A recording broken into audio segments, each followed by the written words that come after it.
Celebrate good times. Come on. We are off-season champions. That's right. I'm claiming it. We the off-season champions, dog. Doesn't mean anything. Who knows? Will it pay off? Who knows? But all I know is that I'm excited. Jeff Teague, baby. Let's get it. First of all, I got to say, thank you, Ricky Rubio. For real, though. Thank you, Ricky Rubio. You've been a constant professional for the Minnesota Timberwolves organization, and I have nothing but respect for you. Anyone that has to deal with trade rumors since his third year in the league deserves a lot of respect. You've always been a professional. You always outplayed the guy that they tried to get to replace you because, I mean, they've been trying to find a replacement for Rubio forever, man. Like, at one point, like, they drafted Trey Burke, and everyone's like, whoa, Trey Burke is going to replace Ricky Rubio, but it turns out that we traded Trey Burke for Boz and Gorgie, and then later on we drafted Zach LaVine. Like, people, like, tend to forget they were trying to make Zach LaVine the point guard. We were trying to make Zach LaVine to be the one that replaced Ricky Rubio. People tend to forget about that. People like to have revisionist history here, but that was the plan. And y'all played LaVine for the point guard position. Then we drafted Tyus Jones, a young leader, won the national title with Duke. He managed to outplay him. And then we drafted Chris Dunn, and we saw how that turned out. So, I gotta give props to Ricky Rubio. And I wish him nothing but the best for the Utah Jazz, even though I hate the Utah Jazz. But I wish Ricky Rubio nothing but the best. I hope he does well, and I hope he's happy not throwing lobs to Gordon Hayward. Miss you, Ricky. I'm not going to miss your terrible jump shot, though. But thank you, though, Ricky Rubio, for real, for being a constant professional and being a really good starting point guard when you were healthy.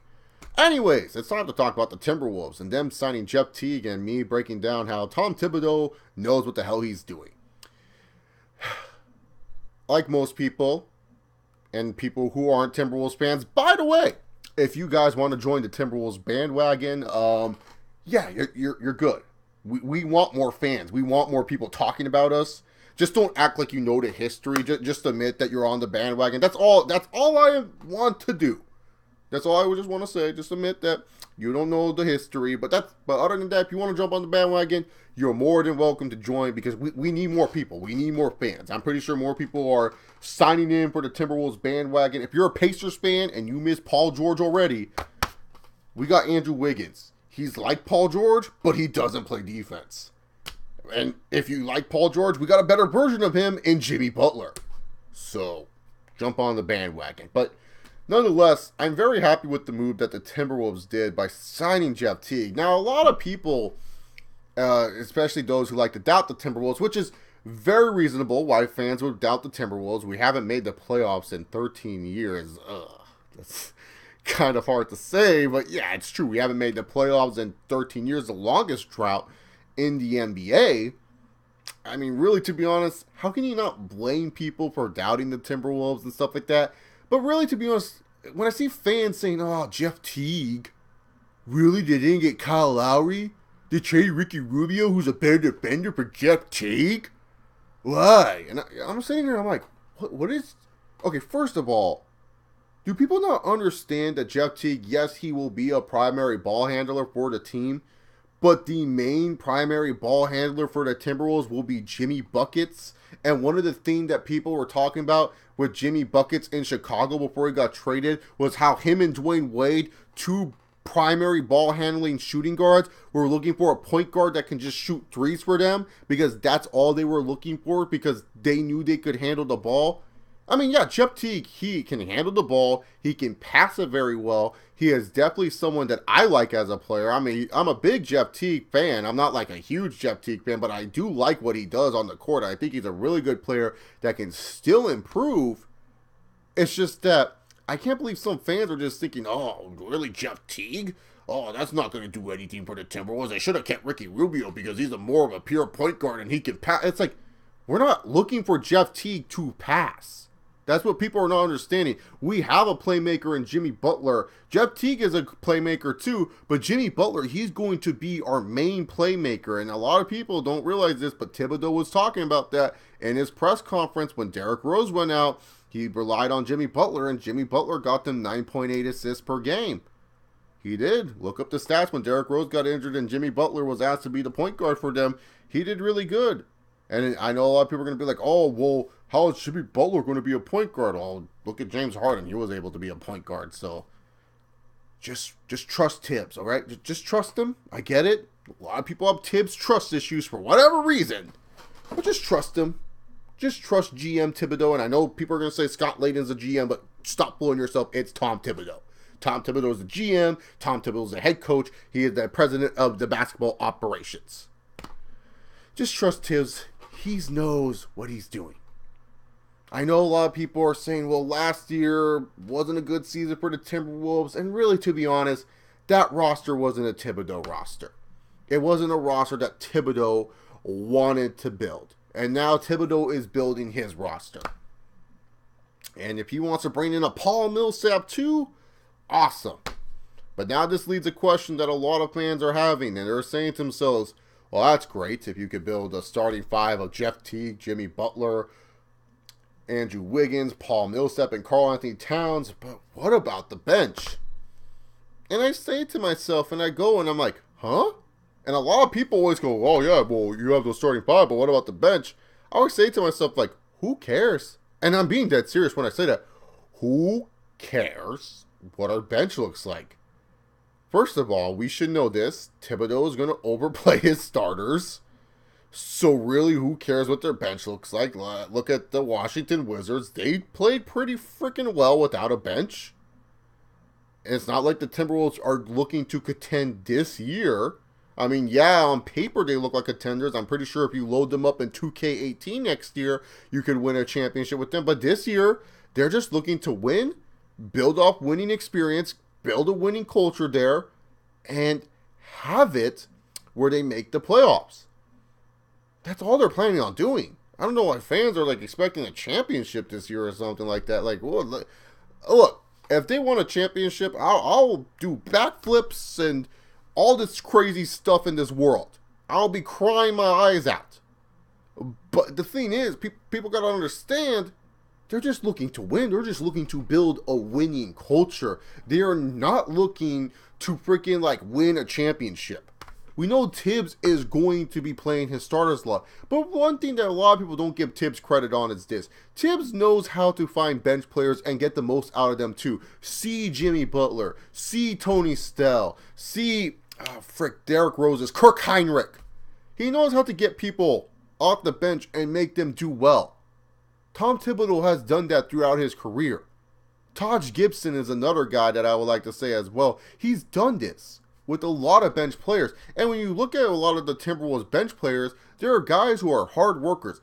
Tyus Jones comes to mind. He seems like the perfect backup point guard that Tom Thibodeau looks at. A guy who can be a good playmaker, shoot off the ball, moves with the off the ball well, moves with the ball well. Guy can drive to the lane perfectly. A natural born leader in Tyus Jones, the Minneapolis native. And then I look at Gorgie Dang. Say if we do sign Paul Millsap, are you going to try to tell me that Tyus Jones and Gorgie Dang are not a good bench? That's a pretty solid bench if you ask me, of the two main guys that you need to score and do stuff for you. Because really, to be honest here, let's run down some top benches in the NBA, okay? You guys, everyone likes to say, well, the bench is important. Let's look at the NBA Finals teams. The Golden State Warriors, their bench consisted of Andre Iguodala, Sean Livingston, JaVale McGee, Ian Clark, Patrick McCaw, David West, Matt Barnes. So I named 7 guys there. 2 of them actually matter. 2 of them. In Iguodala and Sean Livingston. I know Warriors fans are going to be saying David West and JaVale McGee, but you're kidding yourself. It's Iguodala and it's Sean Livingston. Let's look at LeBron James's Cleveland Cavaliers. Kyle Korver, Deron Williams, Channing Frye, Kay Felder. How many of the people on LeBron's bench? Oh, Amon Shumpert. Richard Jefferson. How many people on that bench actually matter for the Cavaliers? 0. You would like them to do well, but they really are not game changers off the bench. You look at the San Antonio Spurs, who are known to have great depth, but look at their great depth when they faced off against a big starting 5. They got their asses kicked. And I know everyone's going to say, well, Kawhi Leonard was injured, but still, all I hear is that the Spurs have all this depth. But guys like DeJounte Murray and all these other fools did not step up when they needed them the most. Ginobili stepped up, but like I said, he's one bench player. You really only need 1 or 2 good bench players. You don't need a whole bench that could be a starting 5. Look at the Washington Wizards, Boban and Kelly Oubre. And they didn't do anything for them in the playoffs. Look at the Boston Celtics. Jaylen Brown, Marcus Smart, Kelly Olynyk, a bunch of inconsistent people. You don't know what you're going to get from night to night. You look at the Houston Rockets. Okay, yeah, they got Eric Gordon. But really, to be honest here, Eric Gordon's more of a starter for them. And you could tell that the Rockets didn't believe in their bench because there was that one game where they only played 7 people against the Spurs. 7. Only 7. I don't want to hear this whole, oh, well, you need a bench. This bench is super important. Shit, dude. If you have 1 or 2 other dudes that can score and do everything else, and you can find someone that's a 3-point specialist, a rebound specialist, or this guy, all he does is throw passes and stuff, that's fine. You don't need to build this intricate bench where it's like, oh, they have to all be starters. No, sometimes some players are just good at they embrace their role. Look, Gorgie Dang is going to be a guy, if he comes off the bench, he doesn't mind. He just is there to block, hit slam dunks, set picks, and that's it. Tyus Jones is looking to hit threes and pass the ball and pass the rock around. Really, to be honest here, the Timberwolves are fine if they can manage to find someone that is just like, hey, I'll just shoot stupid 3-pointers for you, and I can hit them at a consistent rate. And then a center that's just like, hey, I'll just rebound it. I guess that's Cole Aldridge's job now. And Nemanja Bjelica, he's another one that I forgot to mention about when it comes down to role players for the Timberwolves. I mean, really, to be honest here, are you really going to come at me and say, oh, the bench matters? Really? And I know everyone's going to be like, well, you named Eastern Conference teams, Chase. Okay, let's name some Western Conference teams that made the playoffs. Who was on Portland's bench that matters? Evan Turner, Alan Crabb, Maurice Harkless. Okay. I feel you. Memphis. Who was on their bench that matters? JaMychal Green, Vince Carter. Oh, wait, Vince Carter was actually starting for them because he was starting for the overpaid, overhyped Chandler Parsons. Okay. The Thunder. That's where the Thunder have a bench. Dougie McBuckets. So shh about the bench, please. Quiet about how the Timberwolves will need a bench, because I'm looking at the teams and I named the top teams in the Western Conference.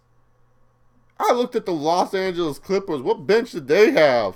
When you look at most of the teams in the playoffs, I'm being dead serious, bro. From the West and the Eastern Conference, you say to yourself, what bench did they actually have? You want to talk about a bench being important and everything like that. What was it? What was the stat? Like 2 years ago or a year ago, the Lakers had the highest scoring bench in the NBA, yet they still have one of the worst records? I'm just saying, all you need is 1 or 2 guys, and that's all that matters. I think a lot of people, when it comes down to saying focus on the bench, you got to build depth, have to just understand and believe. And I believe that Thibodeau is going to get the most out of guys, especially if they do sign a Paul Millsap. And yeah, that'll put them in cap hell, but the Timberwolves are trying to win. They are trying to win, and I am going to say I am excited that they are doing these types of moves. You sign a guy who is an all-star, all-NBA type of player in Jimmy Buckets. Well, you trade for a guy. And then you sign a guy like Jeff Teague, who was an all-star in the Eastern Conference, and someone that really understands team basketball. Because when it comes down to it, yes, a Kyle Lowry would have been a much better player. Yes, a George Hill, a little bit more attractive, especially with the shooting. But man, when it comes down to team basketball, remember the Hawks team 2 years ago? Jeff Teague was a part of that 60-win Hawk team. Jeff Teague was a part of that team that knew how to play team basketball. And ultimately, Jeff Teague, he knows what he's doing with that ball. Now, let's just get his old teammate Paul Millsap, and we'll see what happens from there. But thank you all for watching this video. Trust in Tom Thibodeau, please. If you guys do trust in Tom Thibodeau, give this video a big old thumbs up. And if you guys don't like what I said, you're more than welcome to dislike the video. Comment down below your thoughts on the Minnesota Timberwolves and what they have done this offseason. Should they go out to Paul Millsap? I'm pretty sure by the time I upload this video, Paul Millsap would either have signed with the Denver Nuggets or stay with the Minnesota Timberwolves. Yeah, just subscribe for more NBA videos and pro wrestling videos if you like pro wrestling. Down there, have yourself a good one. Hope you guys are having a good one. Peace.